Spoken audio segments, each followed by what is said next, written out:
Hai adik-adik, kembali lagi dengan Karina di online class 101. Kali ini kita akan belajar kelas 3, tema 3, subtema 4, keajaiban perubahan wujud di sekitarku.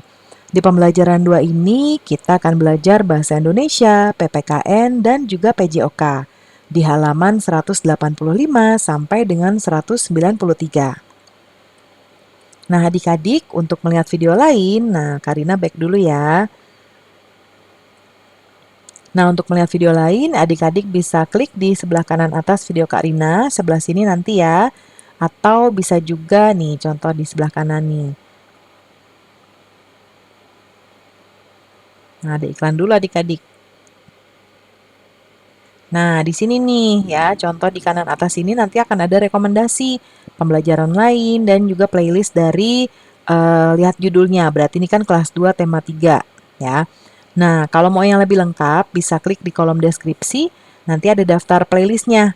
Misalnya kan kita kelas 3 ya, berarti adik-adik pilih playlist kelas 3. Klik biru-birunya seperti ini. Nanti akan masuk ke playlistnya adik-adik. Nih, kelas 3 tema 1, tema 3, tema 2, dan seterusnya. Misalnya adik-adik mau lihat kelas 3 tema 2. Berarti putar semua.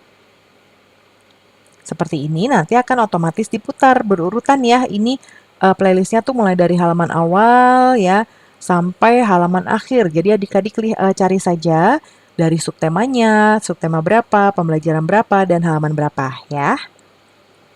Nah, kita sekarang mulai ya adik-adik pembelajarannya. Kita akan membuat gulali. Adik-adik tahu gulali nggak? Nah, gulali adalah sejenis permen yang terbuat dari gula pasir. Rasanya manis dan mudah membuatnya. Sambil membuat gulali, cermati perubahan wujud yang terjadi. Ada alat dan bahannya untuk membuat yaitu 500 gram gula pasir, 250 ml air matang, pewarna makanan, dan tusuk sate ya untuk nanti melilit-lilit si gulalinya. Nah, cara buatnya campurkan 500 gram gula pasir dengan 250 ml air matang, kemudian tambahkan pewarna ya. Misalnya warnanya merah, hijau ya, dan lain-lain. Aduk campuran tersebut hingga merata, kemudian panaskan di atas api sedang. Aduk-aduk terus hingga mendidih dan airnya mulai berkurang. Setelah itu, angkat dari api dan diamkan sampai adonannya mengental. Jika sudah dingin dan mengental, maka adonan gulali sudah boleh dibentuk. Jadi lilitkan pada tusuk sate tadi dan bisa dibentuk sesuai dengan yang kamu suka. Ini contohnya. Ya. Nah, sekarang buat pertanyaan dari proses pembuatan gulali. Tulis jawabannya di sini. Jadi kita buat pertanyaan sekaligus jawabannya ya. Nah, Karina sudah contohkan yang pertama. Pertanyaannya mengapa pada pembuatan gulali menggunakan air matang? Nah, karena air matang digunakan supaya lebih sehat. Ya, jangan air mentah karena kan ya lebih sehat ya. Lalu apa perubahan wujud yang terjadi pada pembuatan gulali? Nah, pembuatan gulali terjadi perubahan wujud mencair dan membeku. Ya, mencair ketika gula dicampur dengan air, dia jadi mencair ya. Gula itu kan kristal. Lalu membeku itu terjadi ketika adonan gulalinya didiamkan.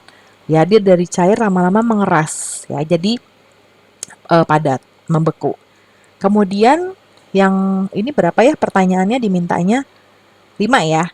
Yang ketiga, mengapa air setelah mendidih jumlahnya berkurang? Karena dia menguap ya. Lalu yang keempat, apa tahapan pertama dalam membuat gulali? Nah, tadi tahap pertamanya adalah mencampur 500 gram gula pasir dengan 250 ml air matang. Lalu, apa fungsi tusuk sate pada pembuatan gulali? Yaitu untuk melilitkan gulali. Ya. Berikutnya, kamu sudah melakukan dan mencermati cara membuat gulali. Sekarang, tuliskan perubahan wujud yang terjadi selama pembuatan gulali. Tulis contohnya. Nah, yang pertama adalah, nah ini ya, peristiwanya ketika gula putih atau gula pasir dipanaskan, kemudian butiran gula tidak terlihat lagi. Itu proses mencair. Kemudian gula sudah cair, kemudian dibentuk dengan menggunakan tusuk sate dan mengeras. Nah, itu membeku ya. dari cair ke padat. Kemudian air yang berkurang ketika dididihkan, itu namanya menguap. Ya, jadi ada 3. Nah, berikutnya, kelompokmu telah mempraktekkan membuat gulali. Apa yang terjadi jika setiap anggota kelompokmu tidak melaksanakan tugas masing-masing atau dalam arti tidak bekerja sama, ya. Nah, pastinya apa yang terjadi adik-adik? Pasti tidak pekerjaannya akan lebih lama selesai. Terus pastinya kita akan jadinya bertengkar. Ya, kok kamu nggak ikut sih, nggak bantu gitu ya. Nah, makanya kenapa sih bekerja sama itu penting, kerukunan itu penting. Nah, itu dia di situ ya. Nah, tugas kelompok akan berhasil jika menunjukkan sikap bersatu. Sikap bersatu banyak contohnya, ya. Nah, diskusikan bersama kelompok adik-adik makna dan contoh kegiatan yang menunjukkan sikap bersatu. Nah, sikap bersatu adalah berkumpulnya, ini salah ketik ya, berkumpulnya individu menjadi satu tanpa memandang ras, suku, agama, warna kulit, keturunan ya, apapun itu, yaitu untuk mencapai tujuan tertentu.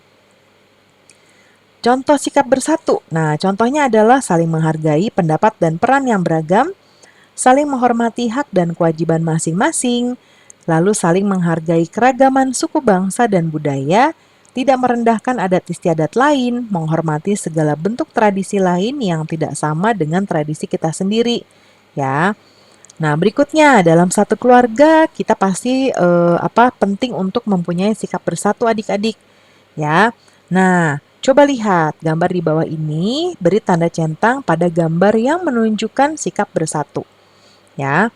Nah, kita lihat gambar pertama, ini sedang menyapu. Tidak ada orang lain ya di sini. Jadi ini tidak menunjukkan sikap bersatu. Ya, karena nggak kelihatan orang lainnya. Nah, kalau ini nih lagi bermain bersama, ya, lalu ditemenin kakak atau ibu ya ini ya. Nah, ini berarti sikap bersatu. Kita centang. Yang berikutnya ini Udin. Udin membantu ibu ya, atau ibu dibantu Udin. Nah, ini sikap bersatu. Lalu ini Edo menonton TV sendiri. Ini tidak ada sikap bersatunya ya, karena lagi sendirian. Terus yang berikutnya Lani lagi menjemur. Ini juga nggak ada karena lagi sendiri. Nah, ini sikap bersatu ya, kakak mengajari adik. Lalu ini ibu lagi memasak tapi Siti tidak membantu. Berarti ini tidak bersatu ya, kita silang. Nah, kalau yang ini membantu ayah mencuci motor, ini sikap bersatu. Ya. Nah, kita baca berikutnya. Kamu telah memilih aktivitas yang menunjukkan saling membantu di rumah. Perhatikan cerita Edo di bawah ini ya. Hai, namaku Edo. Aku bersekolah di SD Nusantara. Setiap pagi sebelum berangkat sekolah, aku merapikan tempat tidurku. Aku juga menolong ibu menjaga adikku ketika ibu memasak sarapan. Pada sore hari, aku membantu ibu menyiram bunga dan pohon di kebun. Pada malam hari, ayah dan ibu membantuku mengulang pelajaran di rumah. Di rumah kami saling tolong-menolong. Tolong-menolong membuat pekerjaan menjadi mudah dan ringan. Aku pun menjadi semakin sayang kepada ayah dan ibu. Nah, bagaimana dengan ceritamu adik-adik? Ceritakan pengalamanmu saling tolong-menolong dalam keluarga. Presentasikan di depan kelas. Nah, ini contoh ya. Contohnya adalah Kak Arina buat, aku tinggal bersama adik dan kedua orang tuaku. Sebelum berangkat ke sekolah, aku membantu ibu mencuci piring. Tugas tersebut sudah biasa saya lakukan setiap hari. Sepulang sekolah, aku juga ikut membantu ibu menjaga adikku yang masih kecil. Saat malam hari, biasanya ayah dan ibuku juga membantu aku saat kesulitan mengulang pelajaran di sekolah. Mereka dengan ikhlas membantuku. Kebiasaan tolong-menolong sudah menjadi kebiasaan keluarga kami. Dengan tolong-menolong, semua anggota keluarga saling bekerja sama. Aku merasa bangga terhadap keluargaku. Itu contohnya ya. Berikutnya, persatuan akan membuat segala sesuatu menjadi mudah dan indah. Bersatu tidak hanya di rumah ya, namun bersatu juga dapat dilakukan saat olahraga permainan. Contohnya sepak bola.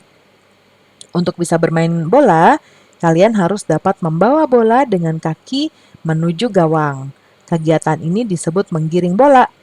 Nah, yuk kita berlatih menggiring bola adik-adik. Sebelum bermain, jangan lupa pemanasan dulu ya. Nah, ini permainannya kita sebut dengan estafet bola. Bentuklah kelompok yang terdiri atas 4 orang siswa.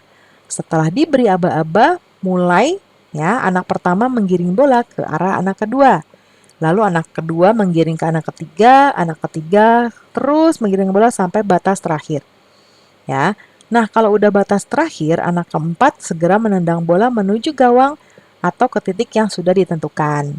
Siapa yang paling cepat, dialah pemenangnya. Ini contohnya ya. Dari dia digiring lalu nanti digiring ke anak kedua.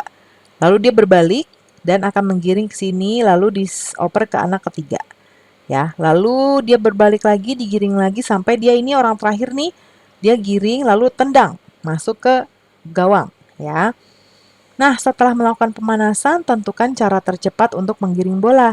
Diskusikan bersama guru dan teman-teman ya. Nah, untuk caranya seperti ini. Ya, menggiring bola dengan kaki bagian luar. Ya, jadi dengan kaki bagian luar. Yang ini dengan kaki bagian dalam. Kalau yang ini dengan punggung kaki. Nah, nanti bisa dilihat contoh arahan dari Bapak Ibu Guru PJOK ya. Nah, coba menggiring bola dengan ketiga gerakan tersebut. Menurut adik-adik, gerakan mana yang paling mudah? Ya. Nah, pembelajaran kita sudah selesai ya adik-adik. Terima kasih sudah menonton sampai akhir. Mohon dimaafkan apabila ada kesalahan dalam perkataan maupun dalam materi yang diberikan. Sampai jumpa di pembelajaran berikutnya. Dadah!